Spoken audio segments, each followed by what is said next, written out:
Beijing furthers its narratives in the West with help from Western faces. A Chinese state-owned media is recruiting overseas internet personalities to do it. A Chinese city dubbed the world's factory struggles to control the pandemic and flooding. A state of emergency announced on Tuesday, while schools, kindergartens, and nurseries are shuttered. The U.S. lifts its ban on TikTok and WeChat. The Trump-era rule had tried to block Americans from downloading the Chinese-owned apps, citing national security concerns. The first person charged under Hong Kong's new national security law is going to trial. But the city's Court of Appeal says no jury is required. The move breaks away from a nearly 200-year-old precedent. And another blow strikes Chinese telecom giant Huawei, this time in Europe. A Swedish court upholds a ban, blocking the company from selling 5G equipment there. Welcome to China in Focus. I'm Tiffany Meyer. A major Chinese state-owned media is now seeking to recruit overseas internet personalities, both Chinese and non-Chinese. This is part of a push to possibly further Beijing's narratives in the West. The outlet is also offering a $10,000 award to attract applicants. NTD's Don Ma has more. Beijing is ramping up its overseas propaganda efforts. Chinese state-run media outlet CGTN recently finished a global campaign to recruit Chinese and Western social media celebrities, some of whom will likely promote Beijing's narrative. This comes after Chinese Communist Party leader Xi Jinping announced that he wanted a more lovable image for China. CGTN is the English-language edition of the state-run broadcaster CCTV. Controversy surrounds the outlet, following accusations of televised forced confessions from the Uyghur ethnic group. In February, Britain revoked the media outlet's broadcasting license, meaning it can no longer air its content in the country. That's after UK media regulators labeled it as controlled by the Chinese Communist Party, or CCP. CGTN's recruiting campaign documents ask applicants to submit a 3-minute video highlighting their talents. And to incentivize prospective talent, submitting the video comes with a chance to win $10,000 and a chance to become a CGTN employee. The station is also on the lookout for young broadcasters, reporters, and presenters. A columnist at the Epoch Times newspaper says CGTN is targeting internet celebrities because citizen journalism is becoming more popular. Nowadays, self-made media is very developed, and traditional media has been greatly affected. These young people have self-made media outlets that are influential. This has caught the CCP's attention. They want to use these young people to promote narratives in a non-traditional media way. CGTN is known to highlight internet personalities that echo Beijing's narratives, one of which is the YouTube channel Living in China. In one video on the channel, the host called genocide allegations in Xinjiang a fabricated lie pushed by Western media. And media outlets are taking notice of CGTN's campaign. UK newspaper The Times reports that at least 7 people from 2 British universities had signed up for the campaign. An expert on Chinese digital disinformation from Oxford Internet Institute told The Times that if we have Western social media influencers reading out China's official line on particular issues, then domestic audiences might believe the Chinese Communist Party is admired by international audiences. Don Ma, NTD News. A city in southern China is struggling on multiple fronts. The pandemic is still causing problems for residents in Shenzhen, while heavy rain and flood concerns prompted authorities to announce a state of emergency on Tuesday. Over the weekend, at least 3 cities in Guangdong province, including Shenzhen, issued notices about local virus prevention. Residents there wishing to leave the city are required to provide a negative virus test result within 48 hours. Shenzhen reported another new virus patient on Monday. Cases there have been rising following confirmation that the Delta variant had reached the area. The first local case of the strain was officially confirmed in Guangdong province a month ago. The CCP, or Chinese Communist Party virus variant, is known to spread faster than other versions. It was first detected in India.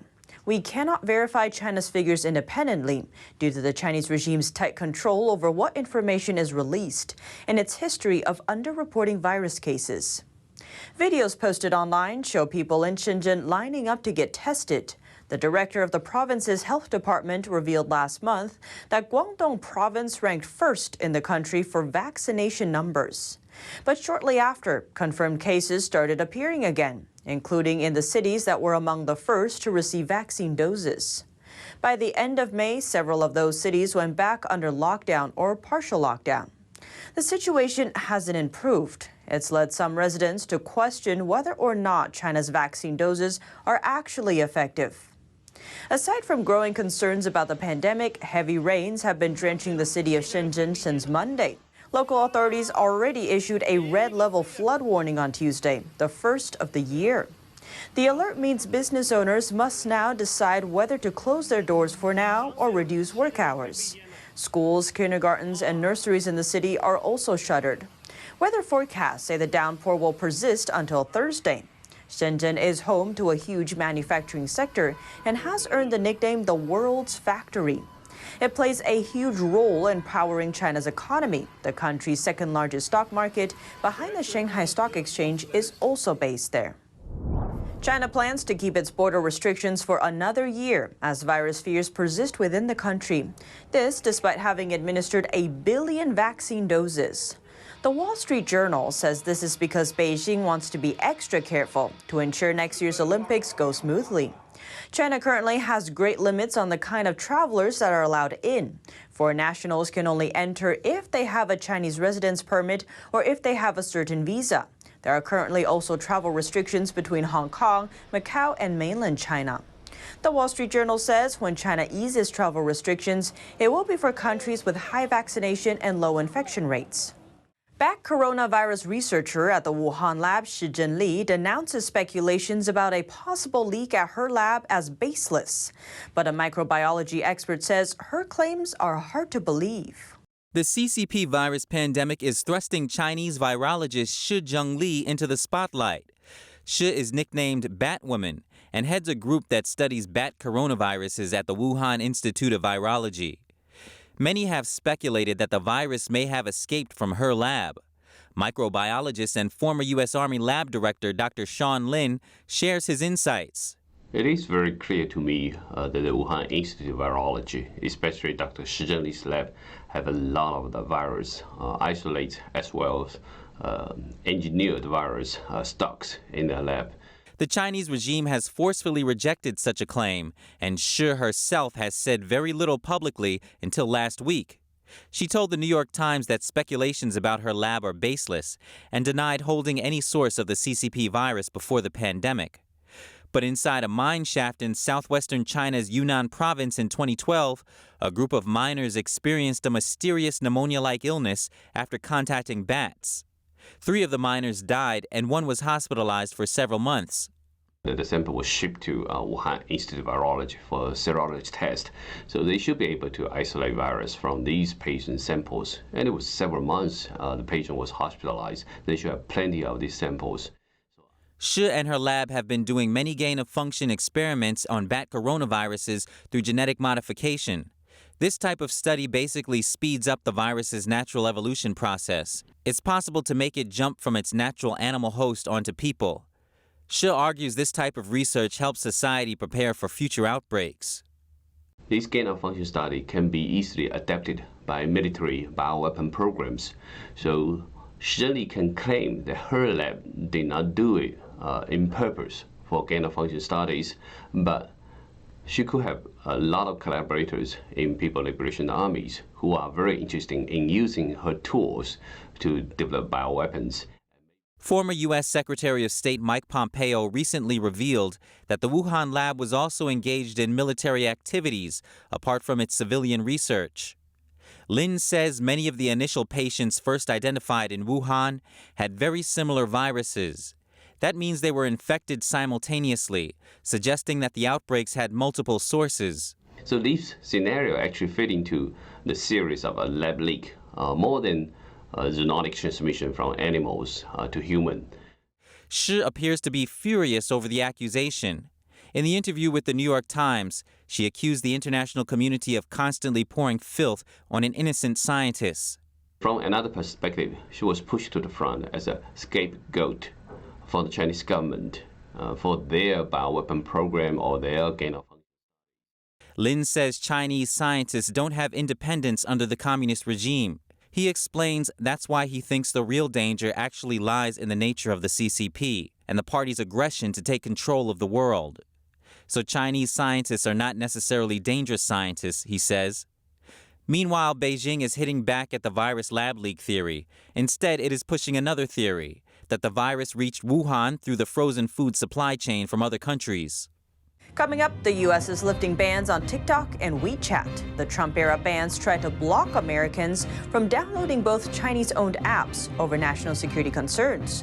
More on that after the break.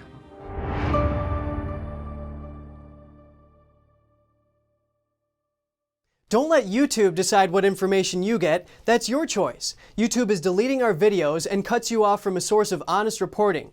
Make sure you don't lose access to NTD's news content, and take a quick moment to subscribe to our newsletter so no matter what happens here, you'll keep your access to a trustworthy news source.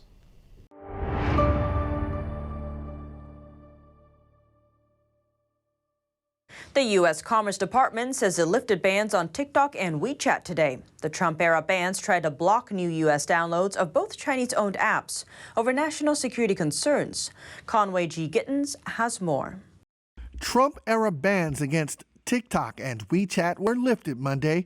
The U.S. Commerce Department said it was rescinding a list of prohibited transactions with TikTok and WeChat that was put in place in September as then-President Trump looked to block new U.S. downloads of both Chinese-owned apps and other transactions that would have effectively banned the use of either app in the U.S.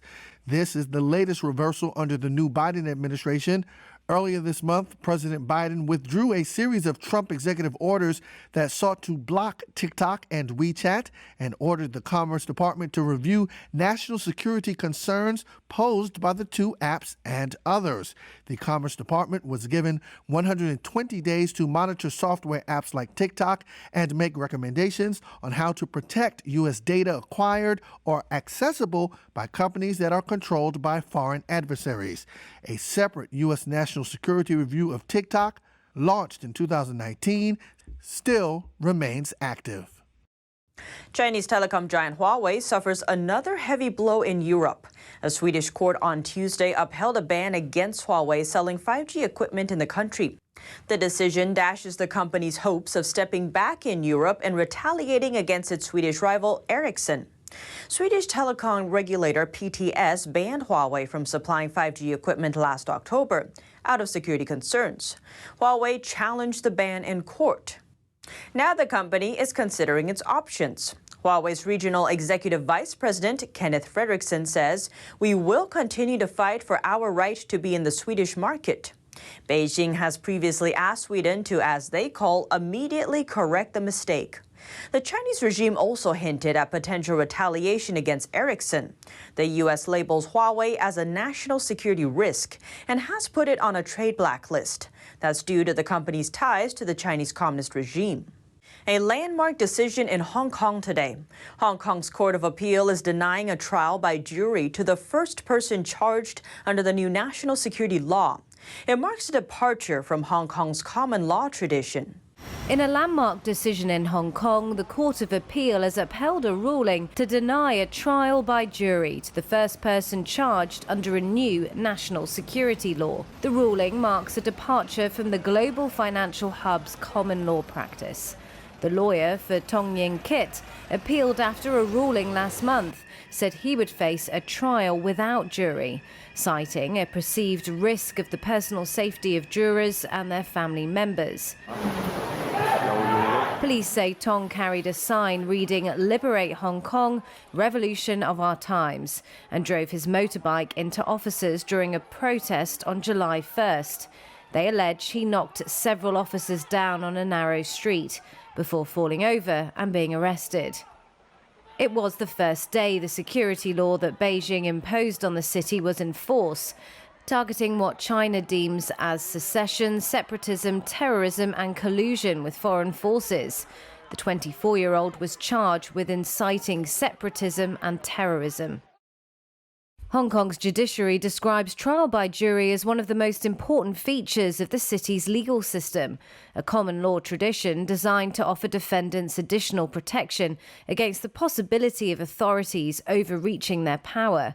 Article 46 of the new law, drafted by Beijing, states 3 instances in which juries can be scrapped: protecting state secrets, cases involving foreign forces, and protecting jurors' safety. Tong has also been denied bail. Under the new law, the burden is now placed on the defendant to prove they will not break the law if released on bail. The trial is due to start on Wednesday. Hong Kong's leader is hitting back against the international community. It's because they criticized what her government did to pro-democracy newspaper Apple Daily. She denies the move is an attack on press freedom. Brian Wood reports. Hong Kong's leader Carrie Lam on Tuesday defended her government's actions against the pro-democracy tabloid Apple Daily. Hundreds of police raided the paper last week as part of a national security probe into allegations of collusion with a foreign country. The company's assets have since been frozen, and an internal memo seen by Reuters said the paper would decide by week's end whether to shut down. Lam told reporters the raid wasn't an attack on the press. What we are dealing with is neither a news outlet problem nor a news reporting problem. It's a suspicious act of endangering national security. So our action is not attacking press freedom. Police have said dozens of Apple Daily articles may have violated the city's national security law, a law imposed by China. It marks the first time the law has been leveraged against a media company.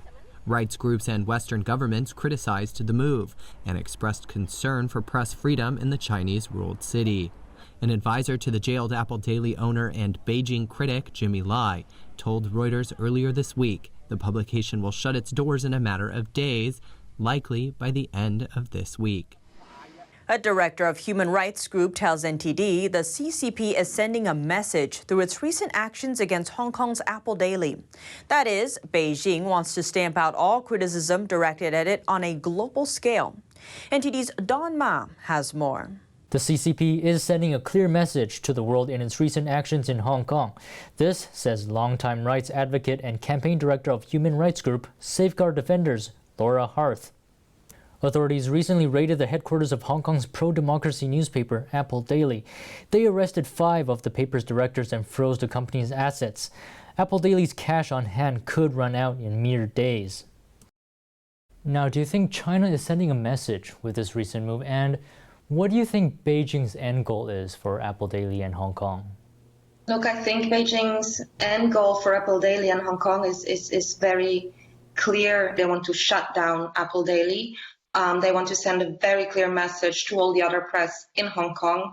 I think they want to send a very clear message to people around the world. It's very clear. They want to shut down criticism everywhere in the world. And so we must... Harth is also Italy's regional liaison for the Interparliamentary Alliance on China. That's a group of over 100 lawmakers around the world with the purpose of responding to China on human rights issues. She says that Hong Kong's National Security Law, or NSL, is now being used as a tool to toe Beijing's line on a global level. You know, China's firewall, big firewall, is increasingly being applied throughout the world by some major tech companies, right? We saw it on the anniversary, the commemoration of the Tiananmen Square massacre. Like several websites were being shut down all around the world just because the NSL was being invoked by the Hong Kong authorities. You know, they used Article 29 of the National Security Law, which has these extraterritorial elements. The fact that they have not yet... It's possible that Beijing's plans go beyond the text of the National Security Law. Harth says Beijing may be eyeing to rewrite the universal rules on human rights. And this is because universal human rights and values pose an existential threat to the regime. Internal documents that leaked over the past years, in which they clearly say that anything that is what we would call, you know, those universal human rights values, democracy, rule of law, free expression, free press, they literally state that these are enemy concepts, you know, that have to be, in a way... Harth has been a rights advocate for many years. She believes Beijing is the biggest threat that the world faces. Now, you've also said in the past that China may be the biggest geopolitical challenge that we're currently facing. Do you still stand behind this? I absolutely stand behind it, and I don't think it may be the biggest geopolitical challenge. I think it is. It's no longer a risk. It's there. The threat is there. And while we are slowly coming to terms with it, we are no match for the speed by which Beijing is moving. And I think Hong Kong is such a glaring example for this. It's just over the course of a couple of years, they've completely destroyed the system. And if we not even 1 year has passed since the national security law was imposed. She explains, in order to counter the CCP, people need to be more aware of the nature of the regime. You cannot keep treating China, and I'm talking about CCP China, obviously, as, a normal country, as a responsible multilateral actor. This is a country where a government, a regime is perpetrating genocide, where it is using, crimes against humanity, against loads of its population. It's not respecting... As the CCP's 100th anniversary nears, Harth urges world governments to celebrate it, but with a twist. It would be nice if we could celebrate those with at least 100 individual sanctions against those perpetrating really these continuous crimes against humanity, crimes against human rights. Harth's group, Safeguard Defenders, will be releasing an in-depth report this week that covers some of Beijing's human rights abuses. One in particular is how authorities conduct residential surveillance. Don Ma, NTD News. China's wealthy are seeking greener pastures abroad. That's according to a recent Afrasia Bank report. Data shows that the country is among the world's top 10 for the largest outflow of millionaires. And now it ranks number 1. The report lists nations with the largest 2019 emigration rates for high net worth individuals, or HNWI. The study covers HNWI with net worth ranging from $1 million to $9.9 million, and who have settled in a new country for at least 6 months. 16,000 millionaires left China in 2019. That's more than twice India's reported rate, which comes in at number 2 on the list. Hong Kong ranks number 4 after Russia. More than 4,000 Hong Kongers chose to leave the politically charged city. Given the city's population of just 7.5 million, the shift reflects an extremely high emigration rate. Reasons for leaving include financial concerns, work opportunities, and opposition toward regional politics. As for the countries receiving these millionaire immigrants, Australia tops the list. The nation accepted 12,000 new HNWI in 2019. The United States trailed behind slightly with nearly 11,000 HNWI. International media report that many rich Chinese citizens are running away from the country's polluted cities and the Chinese Communist Party's suppression. The trend reflects a 2014 report from Hong Kong-based South China Morning Post, saying a Barclays Wealth report found that around half of China's rich intended to move to another country within 5 years. Bitcoin suffered a fresh slump on Monday. The cryptocurrency tumbled as much as 9% at one point, sinking below $33,000. That was its lowest in close to 2 weeks. Analysts say the fall followed news of a deeper crackdown in China. Authorities in Sichuan province on Friday ordered all Bitcoin mines to cease operations. That's after China's cabinet last month vowed to clamp down on mining and trading as part of a series of measures to control financial risks. Bitcoin is produced by powerful computers crunching data, and China accounts for more than half of global supply. The cryptocurrency is now at only half its April peak, which was close to $65,000. Smaller rival Ether has tracked the declines. And that's all for today's China in Focus. But before you go, be sure to check out our latest special report on Epoch TV about the recent tensions surrounding Taiwan. The Chinese regime is provoking global conflict over Taiwan. Taiwan is clearly one of their ambitions before that. And I think the threat is manifest during this decade, in fact, in the next 6 years. And one question may decide the fate of China's relations with the West. Would the United States go to war with China to defend Taiwan? But there's no easy answer. In a special report, we look into why an Asian island about the size of Maryland is becoming the flashpoint of the U.S.-China clash, why the Chinese regime sees ruling Taiwan as an issue of life or death, and why that danger to Taiwan could threaten the safety of the American people and the current world order.